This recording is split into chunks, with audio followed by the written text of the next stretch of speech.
આપણી જીવવાની, કામ કરવાની અને વાતચીત કરવાની રીતમાં ક્રાંતિ કરે છે. આ ક્ષેત્રમાં થયેલ પ્રગતિએ આપણા સમાજમાં નોંધપાત્ર ફેરફારો કર્યા છે. ચક્રની શોધથી લઈને કૃત્રિમ બુદ્ધિમત્તાના વિકાસ સુધી વિજ્ઞાન અને ટેકનોલોજીએ માનવ પ્રગતિને આકાર આપ્યો છે. આધુનિક યુગમાં આપણે આપણા જીવનના લગભગ દરેક પાસાઓ માટે ટેકનોલોજી પર આધાર રાખીએ છીએ.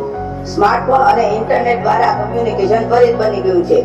તબીબ સફળતાઓએ આપણું આયુષ્ય વધાર્યું છે અને આરોગ્ય સંભાળની ગુણવત્તા વધારી છે.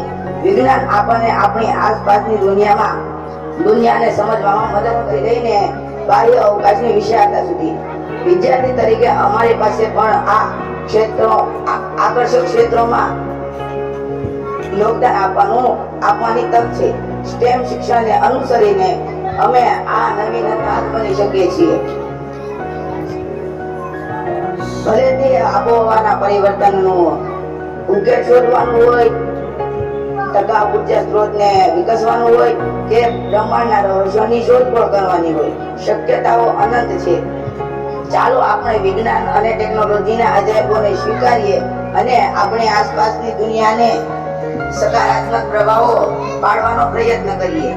સાથે મળીને આપણે એક એવું ભવિષ્ય બનાવી શકીએ છીએ જ્યાં નવીનતા અને પ્રગતિ એક સાથે હોઈ શકે. અસ્તુ. આભાર. જય ભારત.